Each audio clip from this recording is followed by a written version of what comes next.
Odyssey of the Mind. And we'll just give a moment for everybody to get in here and get their audio connected and so on. While you're waiting, you know the drill. We've been on Zoom and other online platforms for a couple of years now, but just a reminder, please mute yourselves. You don't have to have your cameras on if you don't want, that's totally fine, but please do make sure you're muted so that we don't have background noise. We are recording this session and we will be posting it on our website, and we'll send out the link to the folks who registered for this webinar tonight as well. So you'll have that recording, and I'm going to put a copy of the slides for tonight in an accessible place as well. So you'll be able to click on any links that you want to later on as well.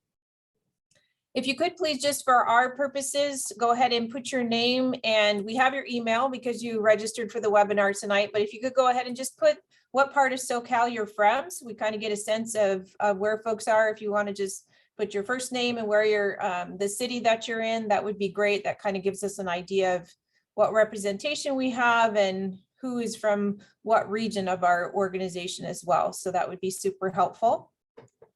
Hey, Lynn. One of my friends trying to join, and she's asked for a password for joining the meeting. Would you happen to know what it is? Deidre, you got this set up in Zoom. There should not be a password. She should have received it when she registered. It sends an email with all that information in it. Okay. So if you go to our, she can always re-register as well. So if you go to the socalodyssey.org website, and you can use the link there to register, and then it'll send you another email. So maybe that will work. Oh, and there's the link in the chat pod as well. Cool, thank you. Okay. Hi, Michael, nice to see you. Moreno Valley has a very active Odyssey program, so that's exciting. I didn't plan on living in Southern California either. I'm a Michigan gal, but I've lived here for 20 years now. So, you know, life happens and you are where you're supposed to be. All right, so we're going to go ahead and get started. Let me go ahead and share my screen. And I apologize if you can hear my dog snoring in the background. I can hear her, but maybe you can't. She's a Boston Terrier and she's got a very loud snore. So I apologize for that. Okay.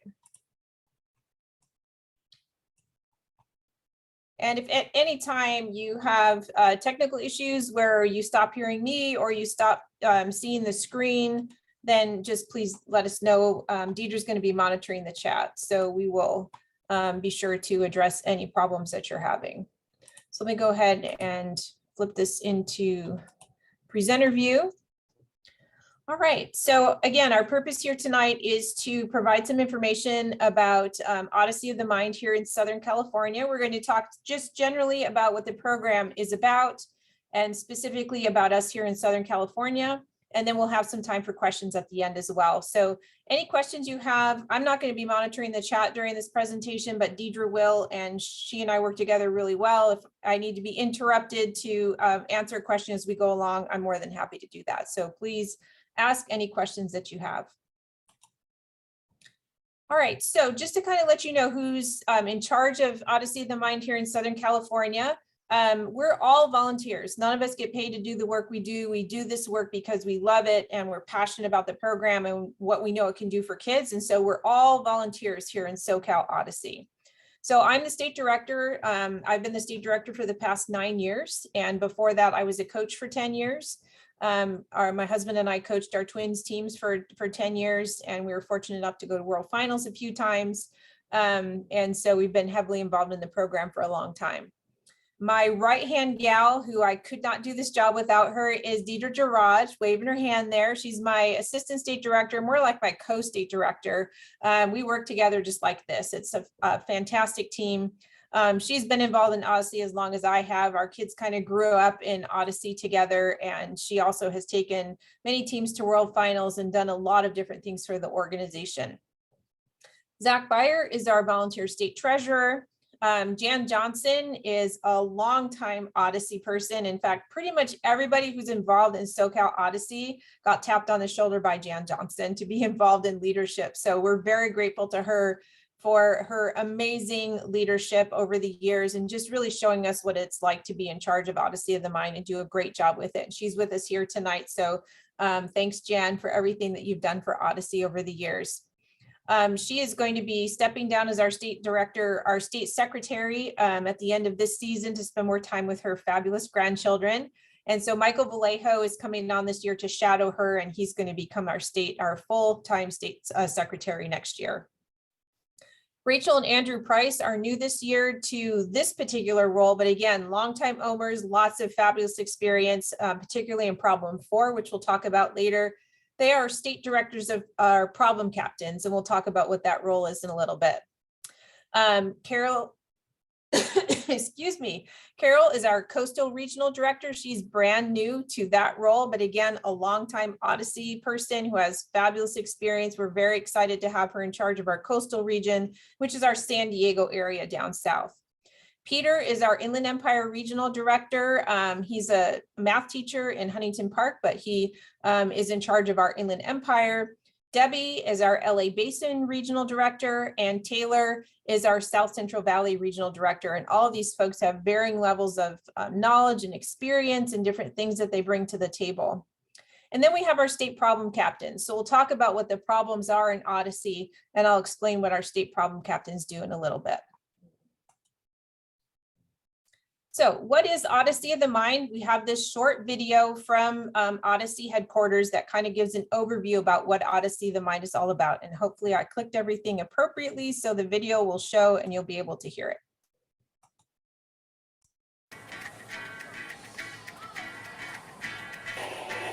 Odyssey of the Mind. It's about friendships. It's where kids explore their imaginations. It's writing stories and bringing them to life. It's where kids feel included. It's overcoming obstacles. It's where kids take a bow and are proud of themselves. It's where ideas are heard. It's where learning is fun. It's teamwork. It's where crushing your goal is a reality. It's where kids can be themselves. It's where hidden talents are brought to light. It's where differences is celebrated. It's where ideas come to life. It's family. It's my family. It's where kids discover self-confidence. It's where you can backtrack and start over. It's where kids create their own story and add their own style. It's where kids learn to be resourceful. It's hands-on. It's getting rid of the old and making room for more possibilities. It's where pushing your boundaries is encouraged. It's overcoming adversity and reaching goals as a team. It's where magic happens. It's the Beyond the Box experience. Find out more at odysseyofthemind.com.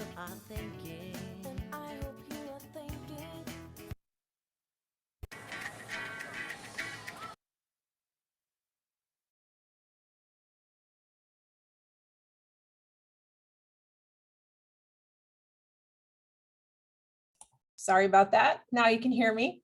As you saw in the video, Odyssey of the Mind is a creativity-based problem-solving competition. What I call it is a student-created theater with a creative problem-solving twist. Teams choose a long-term problem each year and develop an 8-minute performance to address the problem requirements. They also practice solving spontaneous and on-the-spot problems as a team. And on the day of the competition, teams perform their solution and solve a spontaneous problem in front of judges.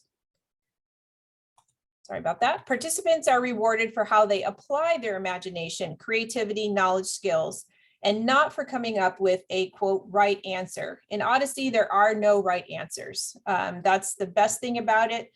The organization sends out these general problem directions, and it's really up to the team to come up with as creative a solution as possible. And there's definitely no right answer. It's not an academic decathlon where you ask a question and there's a right answer. Here they ask a question and they don't know what the answer is going to be. They're excited to see what teams can come up with on their own.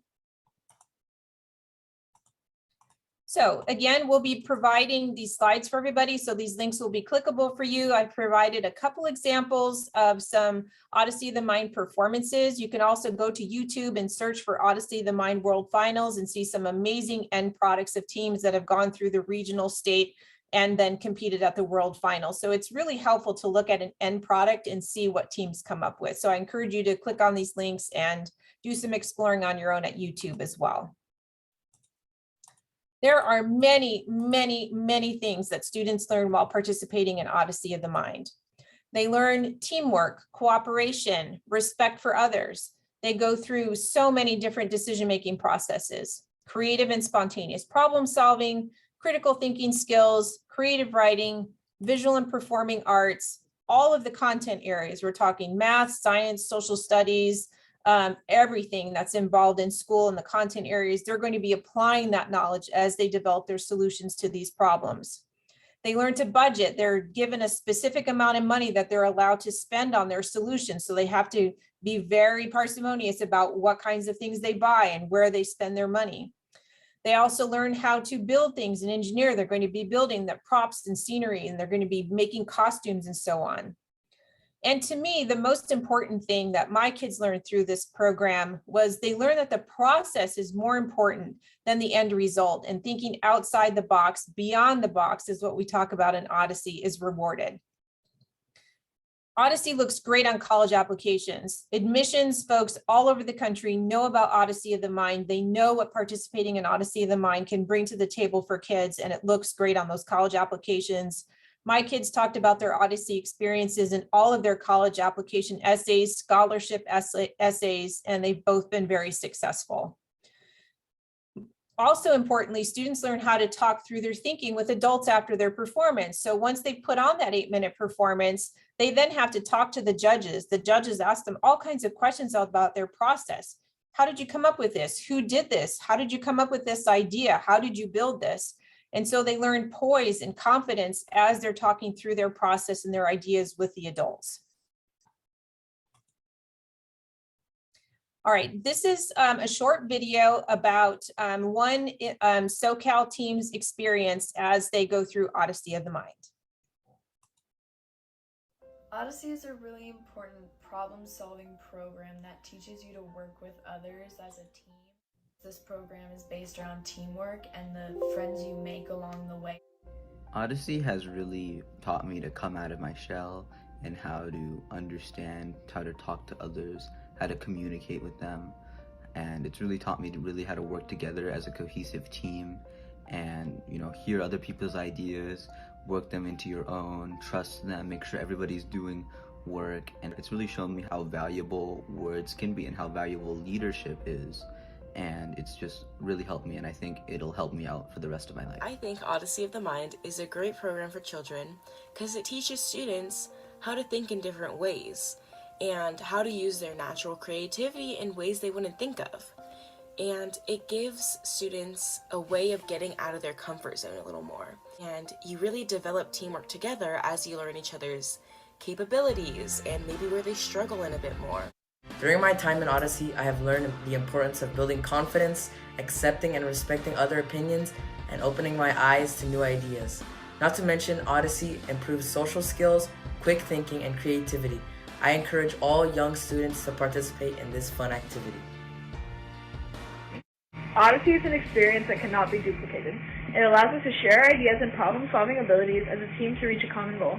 It has required many sacrifices, but ultimately has given us a great sense of pride and accomplishment. So Odyssey has been great for me. I've loved every second of it, every meeting, and I've really been just proud to see how far our team has gotten. We've been competing together for 3 years.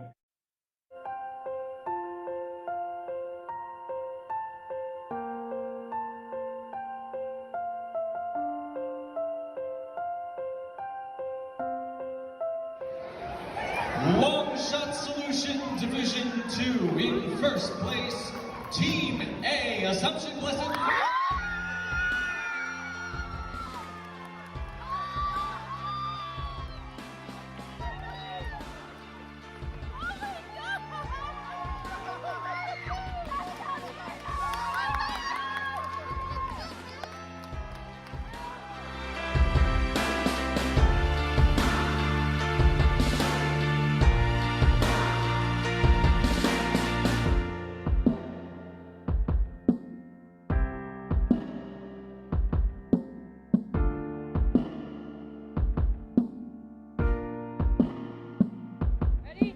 All right. Is everybody ready? I think we're ready. Is everybody ready? Okay. How was your Stop, day? stop, stop.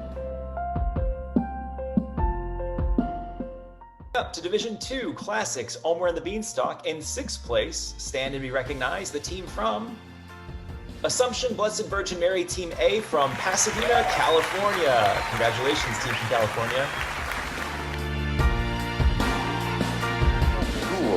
Division 2 state champion.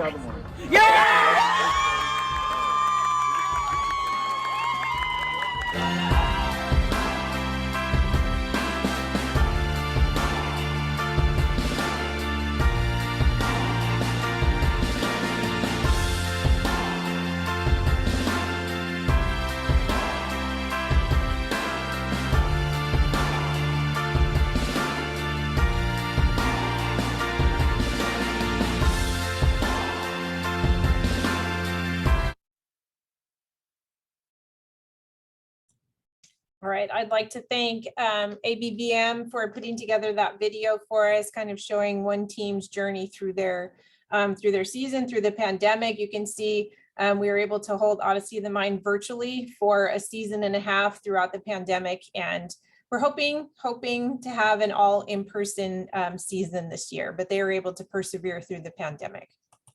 Odyssey is a really important.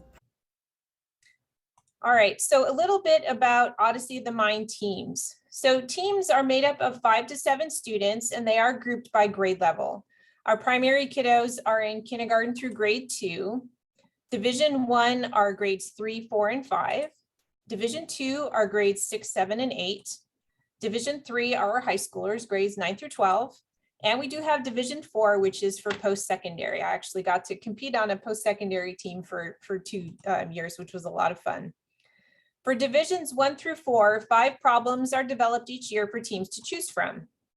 Problem 1 is always a vehicle-based problem. So some years it's a ride-on vehicle, some years it's a smaller vehicle. Problem 2 always has some type of technical element associated with the solution. Problem 3 is based on classical history. Problem 4 is our balsa structure. And problem 5 is our strictly performance-based solution.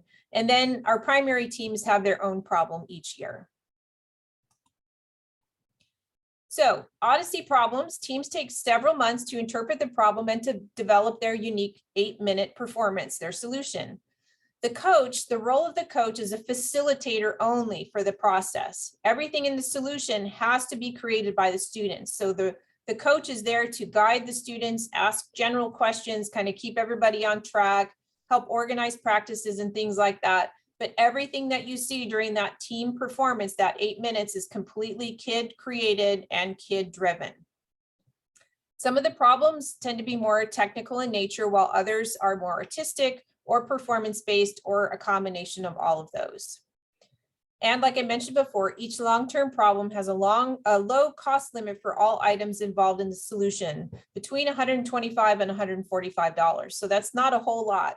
And so teams really have to rely on their ability to use common household items, things from garage sales, thrift stores, what are considered trash items, things you'd normally throw away, using all of those things in highly creative ways within that low budget. Each long-term problem also rewards something we call style in Odyssey in the interpretation. And this helps teach students that they should not simply try to solve problems, but take the next step of enhancing their solutions with creativity. So like I've mentioned, teams create their own script, props, scenery, costumes, and any required technical elements for their 8-minute performance. Coaches and parents can provide general information about how to do things, how to use a hammer, how to use a saw, how to use a sewing machine, and so on. But anything that's used within that 8-minute performance has to be created by the students. So on tournament day, on the day of the competition, teams perform their 8-minute solution for a panel of trained judges and talk through their process with the judges, like I mentioned before. Then they go to a separate location on the tournament site, and the team is asked to solve a problem on the spot, which is what we call spontaneous. This problem could be verbal, hands-on, or what we call verbal hands-on. And the teams with the highest combined long-term and spontaneous scores advance to the next tournament. Here are just some examples of SoCal teams in the past, some of their costumes. You can see some of their props and their scenery as well. You can see that there's a lot of thrift store and things from around the house, things made out of cardboard and things that you would find around the home that kids use in very creative ways to solve their problem in the way that they think is the most creative. Here's an example of technical work on a piece of scenery that one of our teams used a few years ago, so it was a while ago. This is a piece of scenery that was created for a play. It's quite large. Behind the shower curtain scenery was a wall of individual lights in recycled water bottles that lit up different parts of each scene. So for example, in this scene, if it was lit up, the Eiffel Tower would light up behind this. And the team decorated 3 shower curtains with different scenes. We had a fabulous artist on our team that year that did just an amazing job. This is what the back of the scenery looked like. So they glued all these water bottles together. Each of them had an individual LED light inside. And then they studied how to do wiring and lighting, and with a lot of trial and error, got everything to light up the way that they wanted during the performance. This piece of scenery addressed one of the creative elements that was required in this particular problem this year, was that something had to change 3 times and then change back to its original form. So they had these 3 scenes, and then the first scene would come back and light up the same way at the end of the performance. As I mentioned, the other part of the program at the tournament is called Spontaneous. And at the competition, like I mentioned, team members are also asked to solve an on-the-spot problem in front of a panel of judges. And there's 3 types of spontaneous problems. Verbal, which is just a question that the team has to answer in as a creative way as possible. So if an example of a verbal question, and you can think through what your answer may be for this, if you could order anything ever created, what would you order and who would you send it to? And so teams are given some time to think about that, and then they take turns giving as creative responses as they can come up with to that question. Their responses are scored either common or creative by the panel of judges, and then they receive scores, and that's combined with their long-term score for their final total. An example of a verbal hands-on would be, you're trapped in a cave with only a plastic spoon, a piece of paper, and a paper cup, and those things would be on the table for them. One would help you escape. Explain how you would escape in a 3-minute performance. And so teams would be given time to create this performance right on the spot, and they would perform it again for the judges, and they would be scored on that. A hands-on problem is where they're given materials and they have to do something with those again in a given amount of time. So for example, students may be asked to figure out how to suspend a wooden block above the surface of a table using the household materials that are provided. And every team that competes that problem would be given the same set of materials. And I can almost guarantee the judges wouldn't see the same use of materials in a day. Every team that comes in would think about using those in a different way. All right, so I'm not going to spend time tonight. This video is about 6.5 minutes long, so that's a little bit long for us. But again, you'll get the link to these slides and you'll be able to click on this. There's a fabulous video that was put together by one of our Odyssey folks from Illinois, Jim Morey, and this explains all of the problems that are put out this year. What I do have for you is just a brief overview of the different problem focus areas for this year. So if you remember, problem 1 is about vehicles. And so problem 1 is Pirates and the Treasure. And so the focus for the vehicle challenge this year will be about a group of pirates sailing a ship to reclaim stolen treasure. So that sounds like a lot of fun to me. Problem 2, our technical problem, is called Because I Can. And it says some contraptions and devices seem to make tasks much more complicated. And in this problem, that's a good thing. Teams will create a device that will perform tasks, includes raising a flag and ringing a bell simply because they can. And then there's other things that are required in the problem as well. Problem 3, our classical history problem this year, is based on the walls of Troy. And so they're going to be focusing on the poem, the Iliad, and they're going to have to talk about their own Trojan horse in their play. So I think that's going to be very interesting too. Problem 4 for our balsa wood structure teams, and this time it's called Where's the Structure? Teams will design and build a structure made only of balsa wood and glue that balances and holds as much weight as possible. And we have some of our teams at the regional level who are holding upwards of, 5, 6, 7, 800 pounds of weight on their structures, and even more when they get to state and when they get to the world finals. We have teams over 1,000 pounds holding weight on these little balsa wood structures. It's really amazing to see. Problem 5 this year is called the most dramatic problem ever, which sounds fantastic. So teams will create a humorous performance about a dramatic character that overreacts to common events. And then there's other characters that are involved as well. And they're going to have to incorporate Arm & Hammer Baking Soda, who is one of our big corporate sponsors for the program. And then finally, for our primary kiddos, who I just love our primaries. They're amazing. We just love to see what our kindergarten through second graders can come up with. This year, they're going to be doing Dinos on Parade. And so teams will create a performance all about dinosaurs. I mean, who doesn't love dinosaurs, especially kindergarten through second graders? So we're super excited to see what our little ones can come up with this year. And again, there's a cool video, but I don't want to sit and watch a 6-minute video with you all. So you can come back and take a look at this at a later time.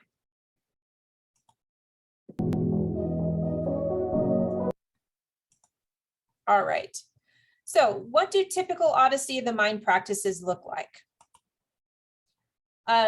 Normally we start with practicing a couple of spontaneous problems. Normally we start with snacks. That's the most important part of Odyssey is snacks. You'll figure that out very quickly. Kids in Odyssey eat a lot. So we start with snacks. Once we have snacks, then we start with practicing a few spontaneous problems. It's really important to practice spontaneous every time that the team gets together. It's easy to put as aside because it seems like there's always so much work that has to be done with the long-term solution, but it's 50 points of your score. And so it's very important to practice spontaneous. It helps build teamwork, gets the kids working together, gets them able to think on their feet. So spontaneous is really important.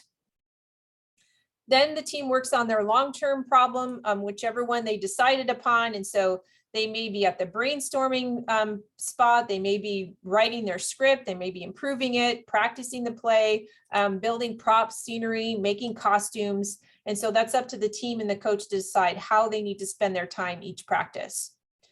You may incorporate some team building activities. And then we always tried to end with another spontaneous. Again, it got everybody back together, got them working together and really building those problem solving and team building skills.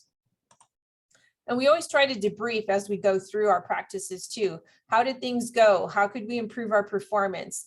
We had some common responses. How could we turn those into creative responses? And really trying to work together as a team as much as possible. All right, so the commitment required. Practices are generally held weekly from whenever your team gets started through December at a time that's convenient for your team members to meet.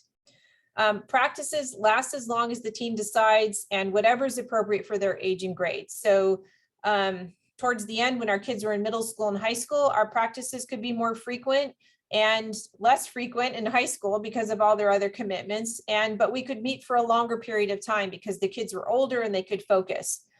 Kindergartners, we're not going to be able to meet for a whole long time before we start to lose focus and have to do other things. So it really does depend on the age and the grade of the students. Then January through up till tournament time, sometimes the teams start practicing more than once a week because they're getting ready for that tournament performance. And so we generally had practices twice a week once we got back from winter break. Our regional tournaments are at the end of February, the beginning of March. And so we generally have practices twice a week during that time. If the team advances to the state tournament, they take feedback from what they received at the regional tournament, and then they're making improvements and updates to their performance for the state tournament. And so again, we generally practiced about twice a week between the regional and the state tournament. We are about this close to being ready to release a 10-week plan for teams who can follow that plan and be ready for the regional tournament. We do plan on releasing that in the next couple of weeks or so. And we need to be clear with the kids who participate that we do expect them to stick with the team. It's hard when you have team members drop out close to the tournament, even partway through the season. If they've contributed to the solution that the team uses at the tournament, they still have to be registered as a team member on that roster. And so it's important to have conversations with those who are participating that we do expect you to participate through the end of the team competing. All right, so some other commitment items to keep in mind. You may find household items disappearing because they get used in your students' solutions, but things around the house that may be useful are good to keep in mind. Any items that students will need for their props, scenery, and costumes. If there's any fundraising that's going to be involved for travel costs, you can, obviously talk with your district or your sponsor to see what that may be. And then expertise. You as parents and coaches have knowledge and skills that you can share with the team members. And as long as you don't say you need to build this for your solution, but teach them a general skill, that's always welcome in Odyssey as well. And each team must also provide volunteer judges for the competitions, and we provide training, but every team needs to, provide the support that we need in order to run a good tournament. And again, just realizing that the commitment is for the entire season.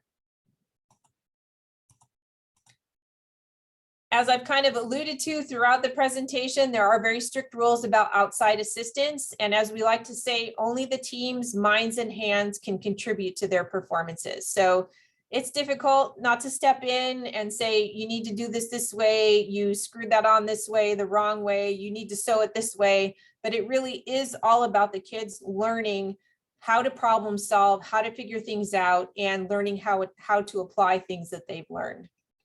And there are a lot of things that parents can help with. You can teach a skill like I've talked about, bring those all important snacks, provide those items from home, encourage commitment and sticking with the team, doing any fundraising that's necessary, finding volunteers, taking those trips to thrift stores to find things that the team needs, and visit and help kids do research. Those are definitely things you can help with. All right, our tournament season, our regional tournaments are held across the state in late February and early March, and we're in the process right now of finalizing our locations and dates. It's the beginning of the school year, so we're waiting for school districts to let us know that we have locations for our regional tournaments. So we'll get that information out as soon as possible. Excuse me. We do know that our state tournament is going to be April 1st at Moreno Valley High School. And these tournaments last all day. And it's a fun event. We're really looking forward to having everybody back in person for our regional and state tournaments this year. It's a great family day. Everybody comes with coolers and easy ups and food, and we hang out, we see performances, we have an enjoyable time with everyone. We have a fun awards ceremony at the end of the day. So please plan on spending the whole day at our regional tournament and our state tournament. Teams who advance from our state tournament go to the World Finals, which is very exciting. And it will be at the end of May, most likely at Michigan State University this year. And this is held over several days.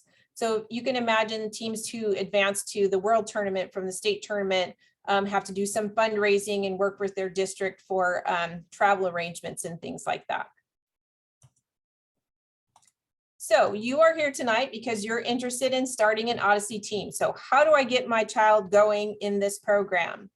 So an important first step is to connect with your regional director, and I'm going to show you how to do that in just a moment. So connect with your regional director to see which schools already may have programs in your area. Homeschool groups, charter schools, and teams affiliated with a nonprofit organization such as a Rotary, a church, a synagogue, a temple.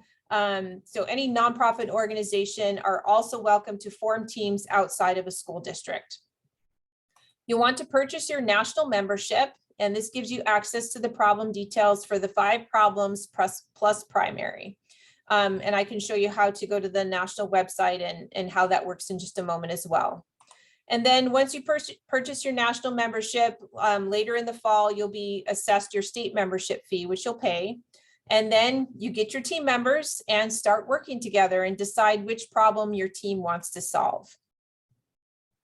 Any coach that's involved with the program must complete our required training, which we'll give you information about. We have online modules that walk you through all the basics about being a coach and the important aspects of the program. Those are self-paced.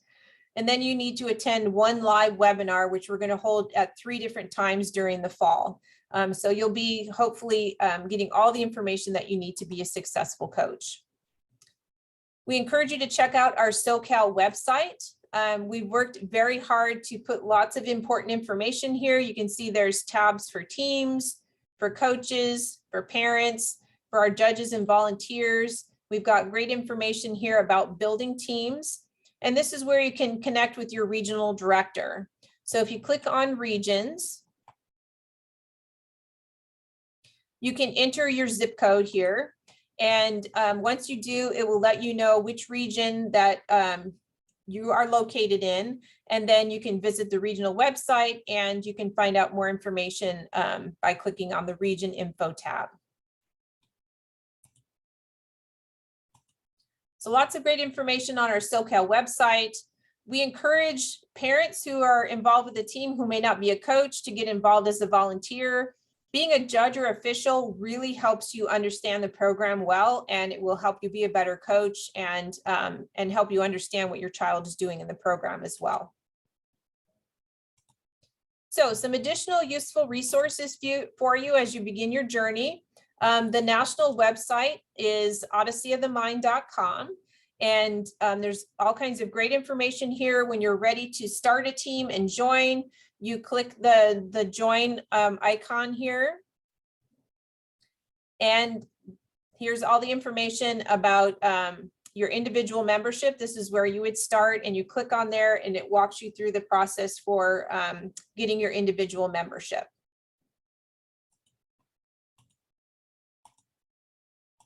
Like I just mentioned, our SoCal Odyssey website has lots of great resources as well. And then you can always email me. My email address is socaldirector@socalodyssey.org. And I'm happy to answer any questions either right now, or you can send me questions over email as well. So let me stop Lynn, there. Yeah.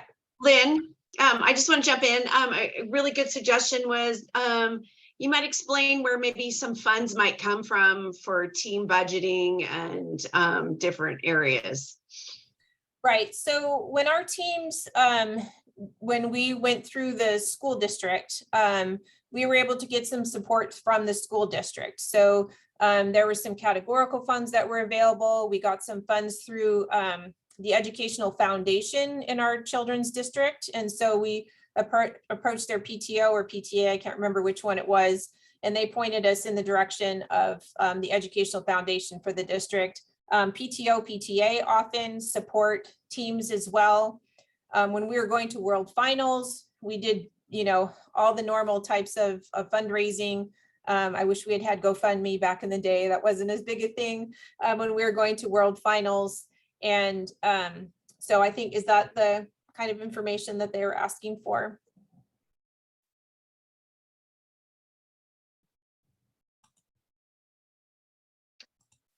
You're good. And then you have a couple hands there.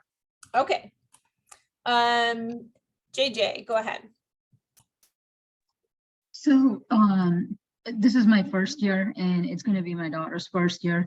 So forgive my stupid question, but if at all the team even raises funds, can they use that for the 125 to 145 budget? And if at all they're able to raise, for example, say $200, are they able to use those $200, or the budget amount still has to remain between that range? Right, that's a really good question. So every team, the problem specifies how much they're allowed to spend on their solution. So even if they raise more money, they're not allowed to use that for that solution. They can use it for other things like a team t-shirt or snacks or something like that. But every team that chooses problem 3, for example, is only allowed to spend $125 on their solution. So it makes it consistent across all the teams competing. Got it. Thank you. Appreciate Good question. Mm-hmm. Lynn, I just want to jump in and say that when you guys are gathering funds and looking for ways or using GoFundMe, make sure you're working within the rules of the organization that you're attached to. So schools have certain rules that are available, and they may have funds already available for you. So I would definitely be working with your principal or whoever is running the organization for you. Could be a PTA, could be any kind of organization. So make sure you're following within those guidelines of the organization that you're working with. Absolutely. Yeah. School districts have very, very particular rules about how funds can be raised and how they can be used. So especially when you're, if your team goes to World Finals and you're traveling out of state, then there's a whole bunch of rules that go along with that as well. So it's really important to be in contact with your school's administrator, the principal, assistant principal, and make sure that you're adhering to all of your district policies. If you're going to go through a district for your membership, we do have teams that are sponsored by, local or nonprofit organizations. And then there's different, things that guide how you can raise money and do things through those organizations. Okay, good. Prachi, is that how you pronounce your name? I'm sorry if I mispronounced. I see your hand raised.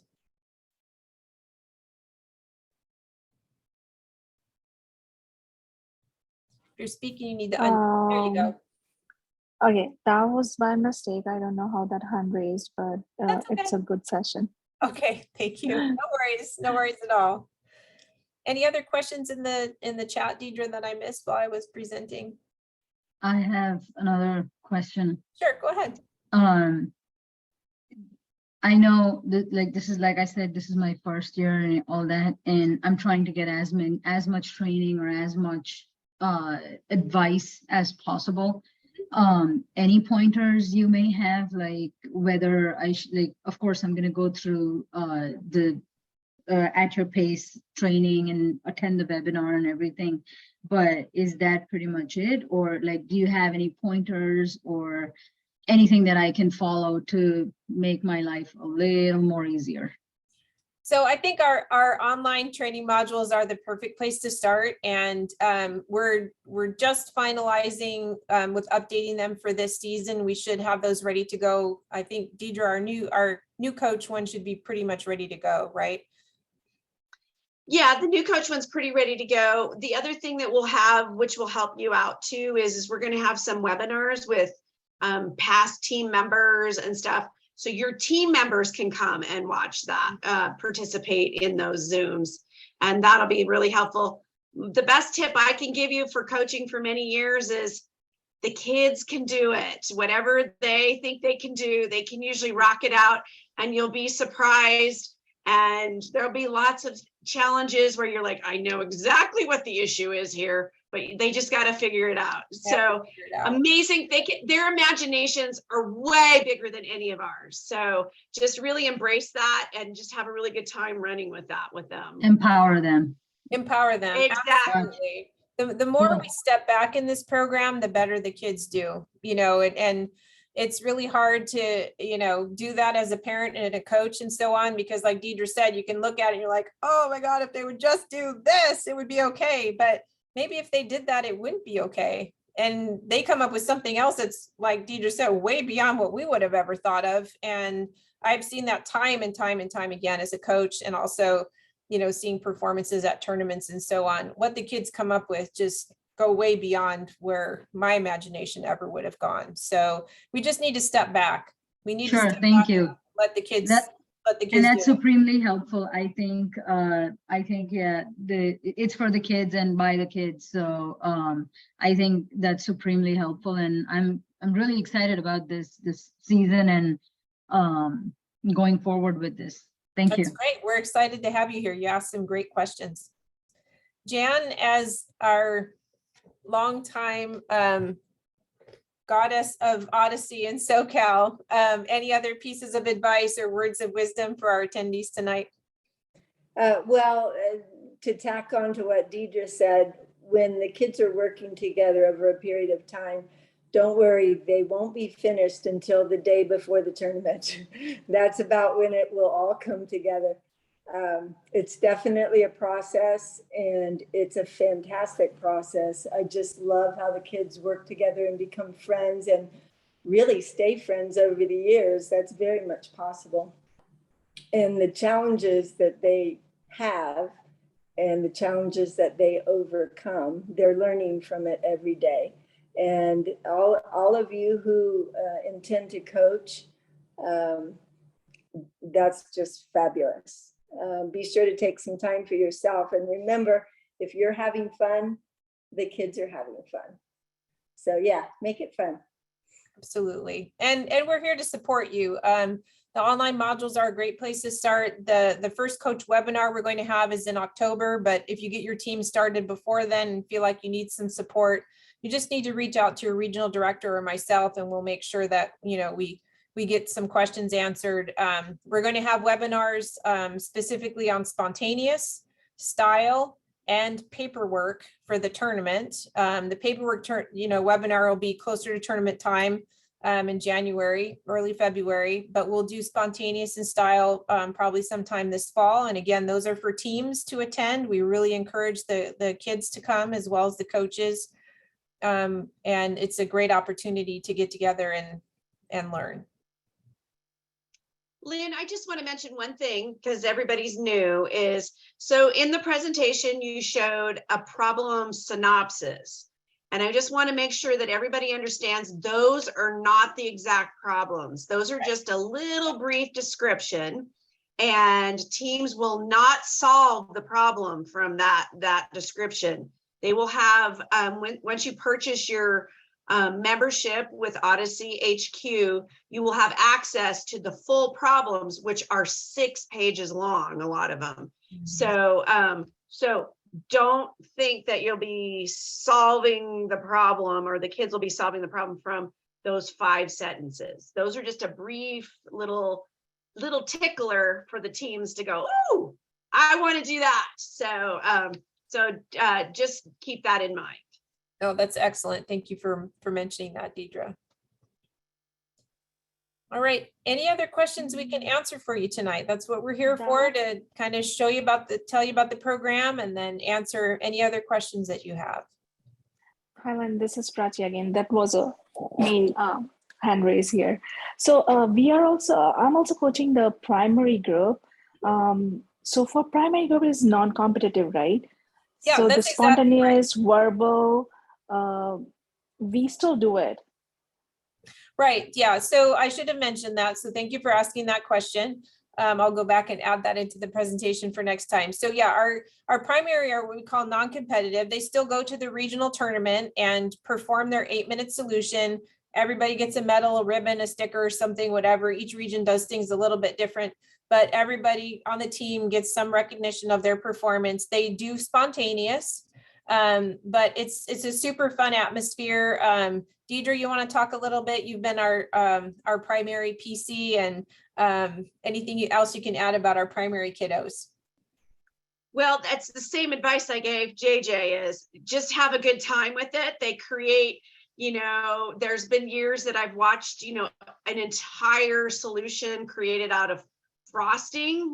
They have their own visions and their own approach between kindergarten and 2nd grade, which I used to teach those grades. So I just love those little guys anyway, right?